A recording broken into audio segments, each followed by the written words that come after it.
4, 3, 2, 1, and we are here. What's up? Hello. How's it going? Good. Awesome. Well, I guess we did it. I did it. We did it, and we're here, and we're doing something that I thought would probably never be possible, and we're here now. Yep. So I'm glad to do it with you. So the one and only, my wife. And so how are you? How are you feeling about all this stuff? I'm a little nervous. Okay. But I'm excited. Yeah. Yeah, I'm excited. Nice. So talk to me about you. I know people know we have a little bit of an age difference, not massive, but you are recently new parent, as am I. Talk to me how that experience is right now, like dealing with right now. Like, how do you feel being a new mother, 22 years old? How's all that? I mean, right now I feel like it's never gonna get easier. It's never gonna get easier. We're always gonna be learning new things every day. I feel like it's gotten easier in a way, but there's always gonna be those things where I'm like, oh my gosh, am I doing this right? Am I not doing this right? Should I be doing something different? Should I look into other moms that are doing the mom thing to follow their tips and tricks? And it's like you can do all of that every day, every single hour, minute, second.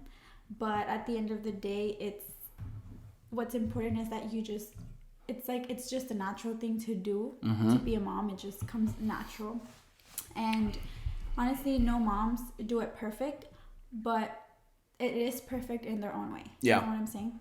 So I feel blessed to be able to, have that gift. Yep. And God said, it's time for you. It's never perfect timing, but he thought it was. And so I'm We're super here. thankful. I mean, even for me, I know, I do, not, kind of at work half the time, and you're basically with her, 24/7. our cute little Penelope Shay. But I mean, dealing with all that, talk to me about, okay, so you were there, but talk to me about the first week, the second week. And I hear a lot of like, oh, okay, moms go through this, what's it called? Postpartum anxiety, depression. Where were you at that state? Like, how did you feel going through that? Or did you go through that, or you didn't go through that? Yeah. When I first heard about it or read about it, I was like, I believed it, and I was like, yes, it's definitely true, because I've heard different testimonies through YouTube, social medias. But when I was about to give birth, or when I was pregnant, I was like, I'm going to try my best not to go through it. Yeah. But you can't control it like that. Yes, you can control it in a way that you can probably have a little bit more of, control of mind, I can say. Like, if you say, okay, if I go through it, then I need to be strong enough, and I can't be scared to talk about it with my husband, with my mom, with my friends. If it does happen to me. Yeah. I was open-minded about it. I was like, if I see signs, if I feel a certain way, if I feel different, if I don't feel like myself, then I definitely need to, talk about it, and really, like, I guess, I don't know how you can say it, I guess really pay attention to myself in the way, not just forget about me, because having a whole little human, it's hard to focus on you. Yeah. And the mom to be a mom is, you have to put yourself first. Yep. I think because if you lose yourself, if you forget about yourself, then that can be unhealthy for you, for your relationship, and for your baby too. Yeah. If you're not at 100%. And when I gave birth, the first week, I don't think it was hard. I think it was you're in that newborn honeymoon, like that newborn. Yeah, honeymoon. It's like a honeymoon stage of like. It's like a newborn honeymoon stage. Yeah, being able to experience it with you, it is that honeymoon stage. Is like you're so new to it that like you have a new body, a new living form of a person. Yeah, it's like half of you and half of your significant other. It's like and I think it is like it's like a reality check. It is like, yes, it is that honeymoon of surpriseness, happiness, scaredness, all that. Yeah, my first thought was like, you cannot be scared. Like, you cannot be scared. Yeah. As scared as it may sound, because you practically have to keep him or her living. Like it's like you have to make sure every day they're breathing and eating and feeling okay. And it's like you have to, make them live literally for the first months and things like that. Absolutely. And so I think I did go through postpartum anxiety. I don't know if it was the first month or the second month. It was probably like the middle of the first month and a little bit of the second month. And how I noticed it was that I couldn't be like a second away from her. Like, if she was sleeping in her bassinet in the living room with me, I needed to be like right there next to her. I couldn't be in the kitchen. I couldn't be in the table. I couldn't be nowhere else but like right next to her. So I was like, okay. So I need to get stuff done for the house. I need to take a shower. I need to make my bed. But I would catch myself going back to her bassinet and just making sure she was breathing and making sure she was moving. And I was like, okay, just breathe. And I just started feeling like some type of anxiety. Like, no, I can't be apart from her because I just need to make sure she's okay. And I was like, I started noticing that, and I was like, it's normal. I'm a new mom. I'm pretty sure moms go through that, Absolutely. And then it started when I also noticed it when she when newborns, now you know this too. When newborns they don't know exactly how to breathe, if that makes sense. Like, they have a different breathing because they're new at it too. Like, learning how to control it, how to breathe correctly, how to things like that. And so I thought she wasn't breathing correctly. I would always see her in her where she was sleeping, and her breathing was just, it was not normal to me. It was not okay. It was not like, okay, something's going on. That's when I started telling you. But I think I became obsessive with it. Remember when we took her to her pediatrician, and he was like, oh, well, it's normal, they have this certain pattern, and then it goes slower, and then it goes faster. So when I heard that, I was like, okay, I was like, peace of mind. Yes, it gave me peace of mind. So but it didn't go away. Like, the feeling of me thinking that she wasn't breathing correctly, it didn't go away for a while. I was still thinking, okay, I don't think she's breathing okay. I don't think is she breathing correctly? Does she have low oxygen? I would look for like signs that mean like they're not breathing correctly. And I knew the signs because I would go crazy on Google and start Googling all those things. That Google thing is it blows my mind of just real quick. It blows my mind how Google is just something just massive to the day. And it's funny, for example, yesterday, watching Fight Night, we would say something, and Tom, our buddy Tom, just bump on the phone, let me Google it, and let me Google it, and let me Google it. It's so funny that you didn't have that, at least for me. I guess someone's waking up. I guess go get her. Go get her. Go bring her, and let's introduce her. Miss Penelope Shea, to all this.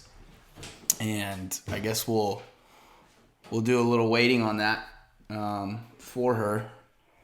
But Penelope Shea is my daughter, our daughter. She is about to turn 4 months old, and she is ready. She is so vibrant. She is so happy, healthy, and I am so happy of her. And this is one of the reasons why we are doing what we are doing today.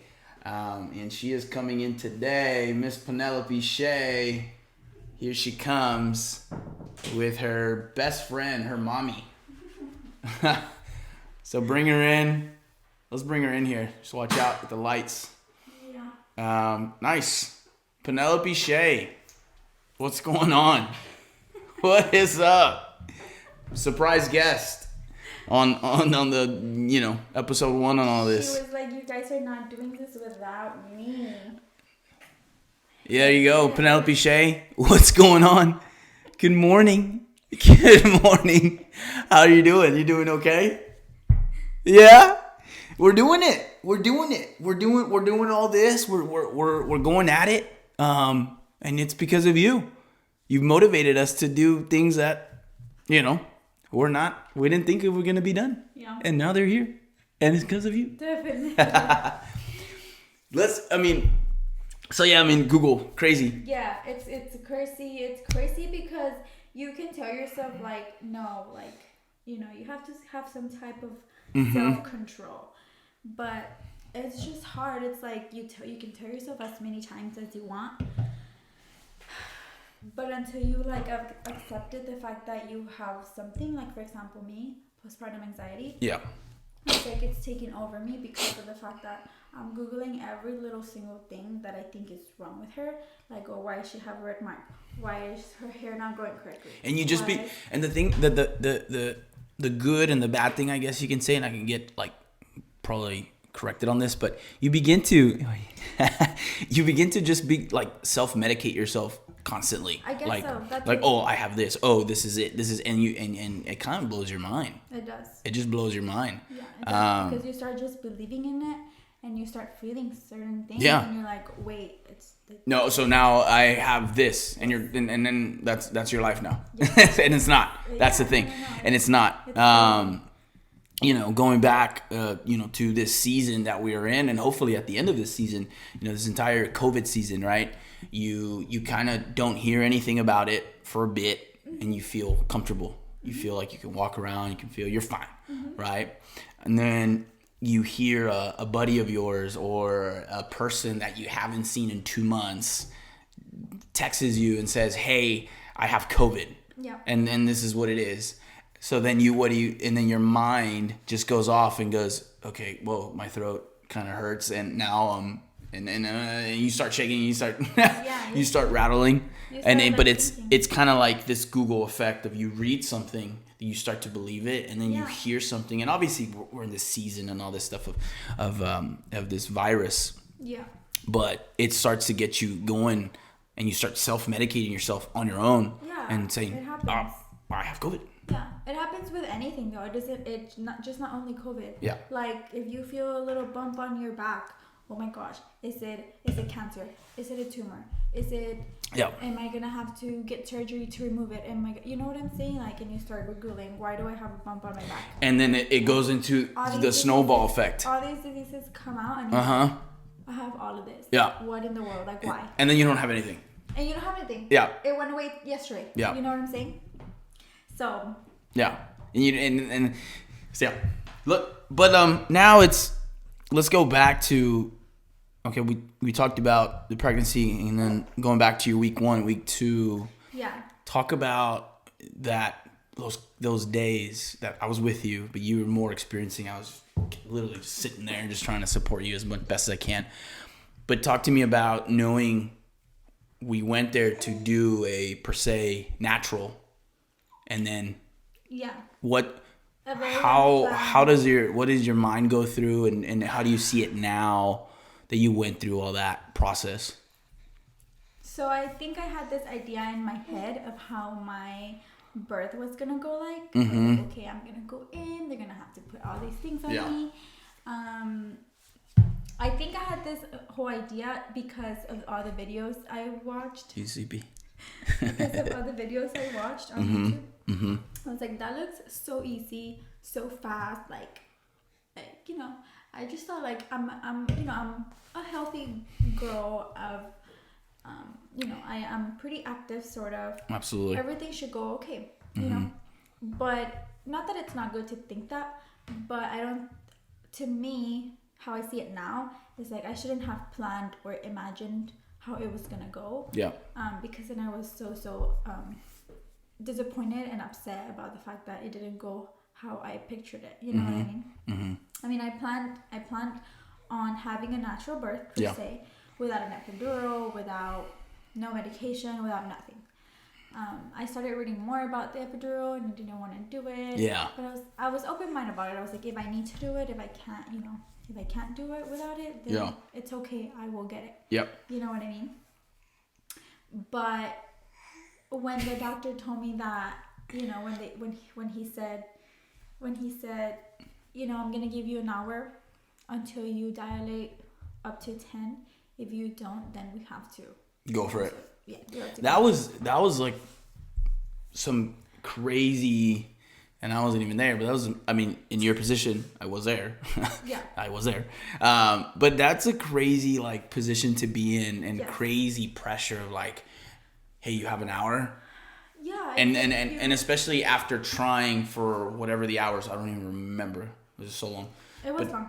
Whatever the hours were, it's like, now you have this and not we have to do it. And obviously, you know, it's nothing against the doctor. I think obviously obviously we have to make that decision because of health issues and you know, she can probably safety and that bacteria and all that stuff, because we already went through the first processes of childbirth or labor, whatever you want to call it.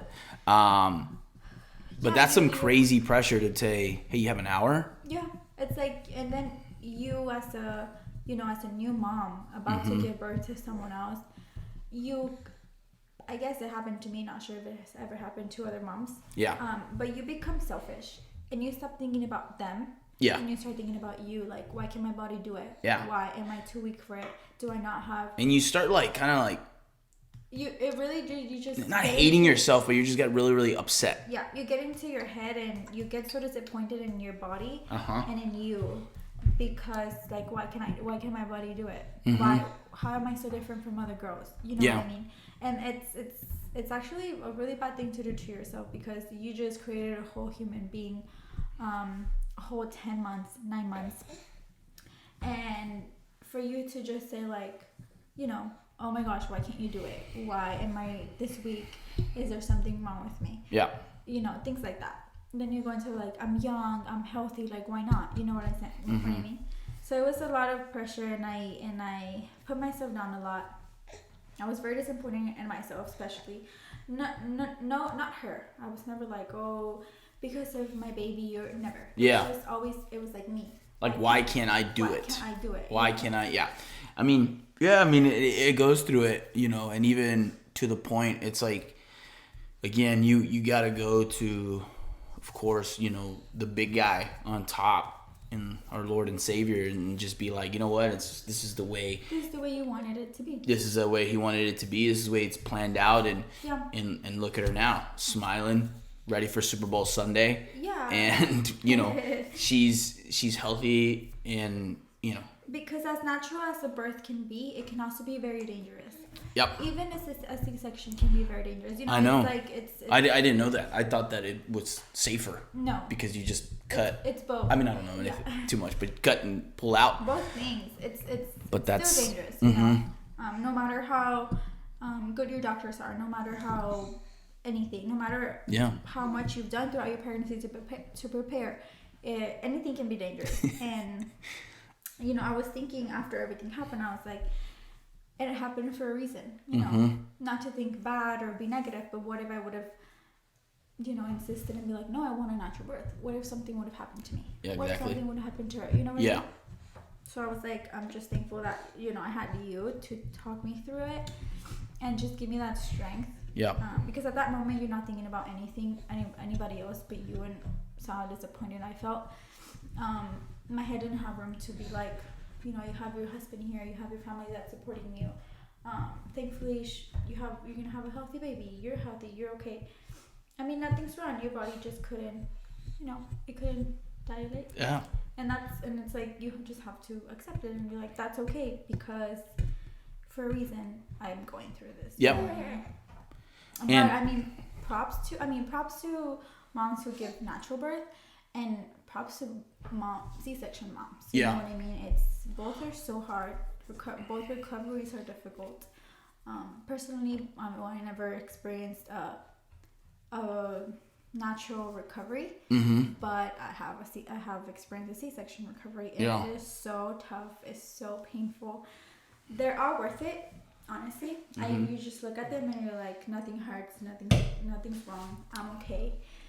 But when you're alone, when you're like feeling all of it, it's tough. It's painful. So props to all moms, literally all moms. I think just being able to have the blessing and the opportunity to give birth is a feat of its own that is just amazing. And it's that circle of life. And it's not. It's not. Why? So I mean, doing all that is just amazing, isn't it, Penelope?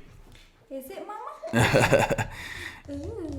So I mean, it's a wonderful story. I mean, every mom has this beautiful story of going through different battles and experiences. I mean, being able to talk to your mom, my mom, my sisters that have gone through pregnancies and get their take on it, and and think about this. We've asked every single person, all my sisters, our moms, hey, how did everything go? Yeah. And they're all different. Exactly. They're all different. Yeah, you would never hear about two exact same deliveries. No. From different moms. You know what I'm saying? They're all different. Not even the same. Not even me. Like, for example, if we ever get blessed with another baby, it's not gonna be the same as her. No. As hers. No. What happened with hers? It's never gonna be the same. Yeah, and I think that's the beauty. Weaker. It doesn't make you weaker or stronger. No. You know what I mean? Your body is still doing so much. It deserves a little bit more credit. You know what I mean? Yeah.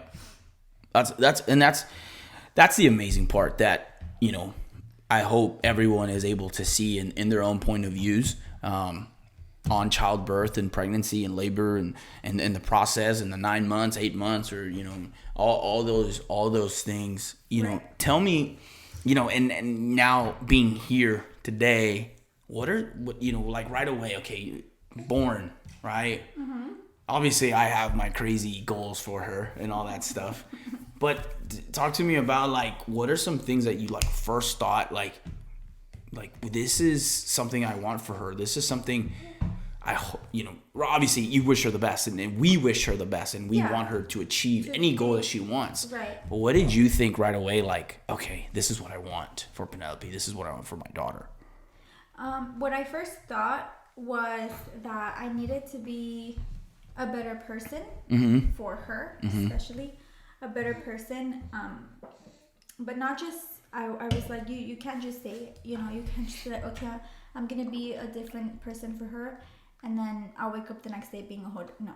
Like it's like you can say it, you can have all these goals for them, but you have to really do it and really like put your, I guess, not your goals aside, but at the same time you're also doing something good for yourself. You know what I mean?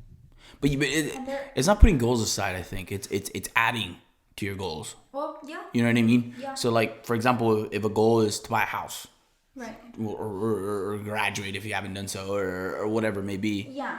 And it's like, okay, I'm on a house, I want to graduate, and then it's like, and I want her to, go to school. I want her to be in sports. I want her to be in UIL. I want her to be in, I want her to be, top of her class. I mean, you want all those things for them. Yeah. But at the end of the day, it's like I want her to be what she wants to be. Exactly. You know what I mean? I want her to be what she wants to be, because that's a golfer. That's how she'll be happy. Yeah. That's how she'll really thank us, because we gave her the opportunity to, I think that's another thing is giving her the opportunity to choose. Exactly. Give her the opportunity of, I think it gives them hear all the options, but you go ahead and choose all that, and do all that. I think, it's just amazed me. Looking at her right now, and it's just like drives me nuts, and just can't believe. Yeah, she's perfect in our eyes. She's literally perfect in my eyes. Yeah. A little bias there. I mean, yeah, I feel like every parent thinks like that. Mm-hmm. They're perfect in their eyes, you know. Yeah. How she is perfect in our eyes, and that's how that's the beauty of it. Beauty of it too, Yeah. you know. And even hard days, like even difficult days with them, not like all babies will never have the exact same day as yesterday. You know what I mean? Some days can be good, some days can be rough, some days can be, you know. Penelope. Things like that. I mean, I think I had a conversation with you the other day about growth of babies and growth of children, and their toddler stage and their young kids age, whatever you want to call it, teenagers and yada yada yada. The list goes on. It's so funny that there's rarely consistency from here on out. The moment they're born, it's so funny that, you know, doctors say, hey, every 3 hours, every 3 ounces, yada yada yada. The list goes on. But the consistency of this is not even close to none of that. You know what I mean? Nope. And her consistency, and it's not bad consistency, but it's more like she goes through it, and it's like it's a different day, it's a different night, it's a different day, it's a different night, it's a different day, it's a different night. It's constantly going like that, and I think that's the beauty of like having kids. Yes. That you have to be prepared for anything and everything, right. Day in and day out with them. Talking about that, also like their developmental stages. You see so many charts on social media, so many different stories on social media. What doctors tell you, what your family tells you. Yeah. Oh, you walked at this age. Oh, you crawled at this age. Oh, you said your first word at this stage. So you expect your baby to kind of reach those goals. Absolutely. But it can't be like that. I know. Yeah. No, you're right. Because at the end of the day, you are putting pressure on them. You know what I'm saying? Even if you don't tell them like, hey, you have to talk at this age. You know what I mean?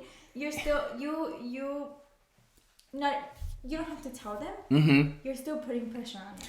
Yeah. Because you're forcing them to do things, and every baby is different. Every baby will reach developmental, you know, stages different at a different time. So let's ask you a question. When are you going to walk? Don't be mean. But yeah, no, I think don't tell me what to do. I think you're right. Like the expectation of kids is sometimes we just gotta kind of just allow them to be kids. And I know I catch myself saying, you know, funny things. Hey, she's gonna walk in this time, and she's gonna say this words, and she's gonna do these sports, and we're gonna do all that. But honestly, at the end of the day, sometimes, you know, we want to steer them on the right path, and that's my goal as a father, and I'm more than sure that's a goal of you as a mother. Yep. And to be able to do that, we want to put them on the right path, but at the same time, we want to allow them to be kids. And sometimes we forget that. Yep. We forget that because we have so much pressure. They got to do this, and this. Yeah. We're so focused on that. That's the thing. Because if they don't do something at a certain age, it's like, what's wrong with them? Yeah. Do they not, you know, do they need help? Do they need... Exactly. And it's like, you know, you can't do that to them. Yeah. Not even at this age. That's crazy. Not even at 18 years old. Not even at 20 years old. Like, you just, you know. When do you think... I mean, man, maybe this should be an easy answer. But when do you think, you know, you stop parenting? That's never. Never. That's never. And me being, Never. me being, my mom still, I mean, I talk to her almost every day, and she's still parenting me in some ways when I think I'm trying to teach her things because I'm learning all these things in the world. But, no. she's still parenting me. Yeah. God bless my mom. I love her to death, and that's the beauty. Another beauty, right? Beauty. Yeah. But like, it's about that. Like she still tells me things, and I'm like, in her own way. Okay, got you, Mom. Yeah, in her own. And even if you disagree with it or agree with it, it's like, it's your mom. Yeah. So you're like, yeah. No, of course. You know what I mean? I mean, even it's your mom. Your mom is always right. Mm-hmm. You know that saying, and it's like sometimes it's like it's true. Like, yeah. Okay, your mom told you something, and you're like, no, Mom, but you're like, wait. Yeah, and then 16 years down the road, you're like, crap, my mom was right. Thanks, Mom. I should have listened. I've had those moments of remembering those times that my mom told me something when I was, 20 years of age and 18 years of age and all that stuff. And now, I'm 31 years of age, and it's like, oh, okay. I remember. Now I know why she told me that. Got you, Mom. I'll call her up. Katie, that you're right. Hang up. I know, right? Yeah, it's hard to be like, oh, Yeah. my mom was right all along. Why didn't I just listen to her? Yeah. Now, getting a little frustrated here. All right, Penelope. So, Penelope, you're about to be 4 months in 9 days. 4 months old. How do you feel? Do you feel okay? How do you feel, Mama? Do you feel like a big girl? Oh, I'm sorry. Oh, no. Okay. No. That's okay. A little shy. Where do you think, going through here of her growth, like, how do you deal with that? From a mentality standpoint, it's like you remember them, and I always say the story of me picking her up in the hospital, and now, holding this girl. beautiful girl and she keeps growing and growing and growing, and she's becoming so aware. But how do you deal with that? It's crazy. It's crazy because sometimes you don't notice how big they're getting because you. Oh, Mama, what's wrong? What's wrong? What's wrong? Getting Mama? sleepy now? Are you tired? She's tired. You're getting sleepy. It's crazy because you see them every single day, every single hour, every single second, every single minute. Yeah. That you kind of like don't notice how much they've grown, how much they grow so fast. Also, it's like from one day to another, they're like, oh my gosh, you're so big. Oh my gosh, she's starting to hold her bottle. Oh my gosh, she listens to her name. She knows her name. Yeah. Things like that. And it's a blessing to experience. Uh-oh. Do you want a toy? You want Daddy to grab you a toy? Let me Daddy grab you a toy. One second. Daddy's gonna grab you a toy really quick. Is Daddy gonna grab you a toy? Yeah, Mama, is Daddy? Oh no, Mama, no crying, Mama, no crying. Oh, it's okay. Are you hungry? Oh no, what's wrong? You're sleepy? Yeah. You're sleepy? Are you sleepy and hungry, or what happened? Oh no, it's okay.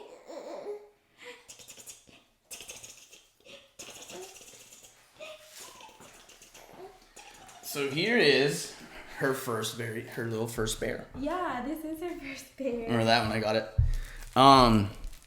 Yeah. I spotted it so quick. I know. Remember that one? Yeah. I think overall is just the pregnancy, the labor. Again, I would say it again. The birth.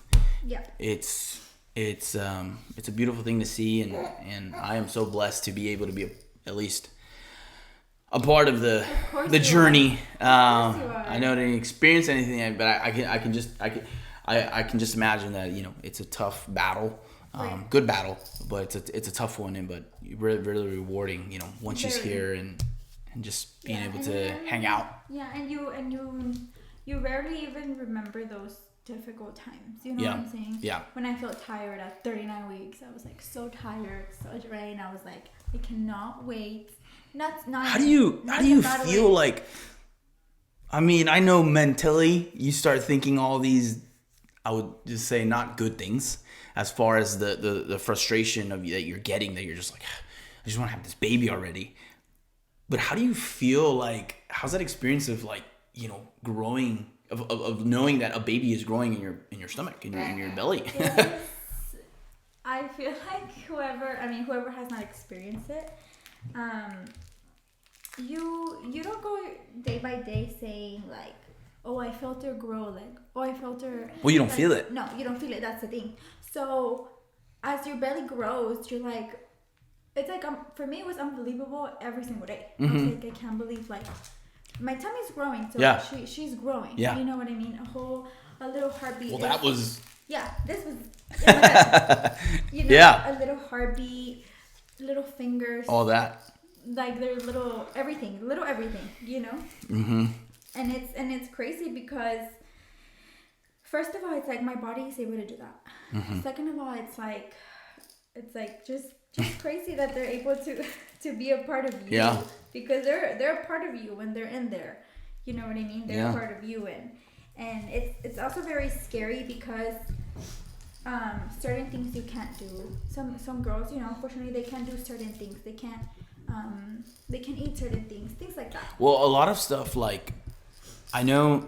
Well, the thing is, I see two things. And I know there's like different types of pregnancies. You know, Different. Luckily yours it wasn't challenging as far as like you can't bend down or you need to be bed rested. And unfortunately, there's those issues. Yeah. But I see people and I see things. And it's like there's people doing CrossFit.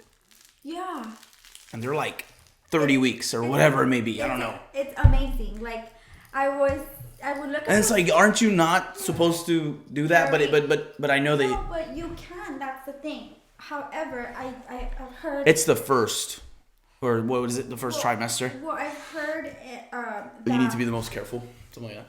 Yes, of course. Mm-hmm. And also, I've heard that if you would regularly work out that much, it is okay for you to keep doing it while you're pregnant. You know what I mean? You can't just like. Let's say me, I wasn't consistent with my workouts. I wouldn't run every day. You know what I mean? But you were active. I was active, yeah. Yeah, you were active. But for me to get pregnant and be like, oh, I want to lift weights, that's dangerous. You know what I mean? I never. Well, because you weren't doing that. Exactly. That's I think that's the dangerous part. You know what I mean? Yeah, I get you. But if doing something that you weren't even doing, now you're trying to push the limit. Yes. So you're hurting yourself and you might hurt your baby. Exactly. You know what I mean? And I'm not a doctor. I'm not nothing. No, but no. I've heard. You know what I mean? And I've Of course. And it makes sense. You know, it makes sense because even if you don't have a human being inside you. Yeah. Like, if you're not doing all these things, 18 years of age, and then just tomorrow you want to start lifting, 100 pounds of weight. It's like you're gonna. While pregnant. While not pregnant. While not pregnant. Yeah, okay. You can even hurt yourself like that. You can because it's I mean it. Yeah, you can because you will get hurt. You might be able to do it because there's people that are just freakishly strong, like for whatever reason. Yeah, I don't even understand that. Yeah, naturally, and they probably can do it. And never lifted weights in their life. But you're right. Like I mean, you can naturally hurt yourself if you start doing something that's way out of. That's just all of a sudden. That's all of a sudden. That's not normal. Yeah. Mm-hmm. And you always have to be extra careful with. Exactly. Exactly. Yeah. You enjoying Penelope? You're right. I mean, but it's. But yeah, it was a beautiful journey. Yeah. For me, every pregnancy story is different. I'm pretty sure mine was different from a lot of them. Yeah. But I really enjoyed it. Yeah. Honestly, I really did. If there is one thing or some piece of some advice that you can maybe give out and say, and not about to a certain pregnancy or certain pregnancies, but if there's just something that you can just say to someone, regardless of what they're going through, or what would you tell yourself at least, some piece of advice? My pregnant self. I would tell myself. I mean, everybody can take Penelope. this. Anybody can take this as advice. Oh no. Oh no. What happened? You a little frustrated? You're a little frustrated? Okay. I mean, anybody can take this as advice. But what I would advise myself, my pregnant self. Yeah. I would just really tell myself, like, don't put any type of pressure on your body. Because any pressure that you're putting on yourself. Can I talk? Penelope Shay. Can I talk? Oh, you tired, Mom. Oh, I'm tired. Oh. Yeah. Okay, we're about to be done. Yeah, we're about to wrap it up. Look. You like Mommy's rings? Do you want to come with Daddy? Maybe. Let's do the daddy switch. Let's do the daddy switch right here. Let's do the famous daddy pose, and we are good. She just loves doing this. She just loves doing this, right? Oh. All right. So let's finish up here on all that. So that last piece of advice that you want to maybe give out to yourself to be able to do this all over again. Yeah, how I said, I would definitely tell myself, like, any pressure that you put on yourself and on your body, it is not healthy for you and for your baby. Exactly. And that can be literally the smallest thing. For example, like, I don't want to gain so much weight because it's gonna hard for me to get back to my pre-baby body, or I don't want to eat this food because it's gonna make me gain weight, or what else, like for example the breastfeeding journey, for me I did put pressure on myself with that. I feel like that's why I don't know if successful is the correct term, but I felt like I could have done, a better job if I didn't put that pressure on myself. So I just think that's what any new mom to be should do. No pressure on yourself and on your body, because you're already blessed enough to be able to create a little baby inside you. Yeah. So just take it day by day and just be thankful every day, really. Yeah. So that's really all I would say to my pregnant self. I feel like I mean, I think that's a good piece of advice. I think for anybody, and I think I would always preach it to you as far as, hey, like, you've been given something that not a lot of people are blessed to do, and you just gotta be thankful and grateful for all that. Oh no. But okay. She's over it. I know. But I mean, I think to finish off this narrative of this journey for you, I think it's amazing, and I am so thankful that I was here for you, to be here for her, for you, and just know that I love you from the bottom of my heart, and I am so happy to be your husband, to be the father of your child, and to be your partner in all this amazing journey for our gorgeous little child here, Penelope Lopez. But I do want to say that. So blessed to have you both. Yeah. Well, okay. You ready for football Sunday? Oh yeah, you are. So I mean, just want to say thank you for just being a part of this, number one episode, and I think this is the best way to do it, is to have, my little girls, my little girl and my beautiful girl, in this journey with me on to start this, brand new path, and just know that I appreciate you guys, and I appreciate the support, and, to so much more. Of course. So, all right. I was happy to be your first guest. Of course. Of course. All right. Well, I guess that's that. Penelope, you have anything to say? Hello. Oh, no. What are you doing? What are you doing? You got nothing to say? No, not today. Okay. Let's head out.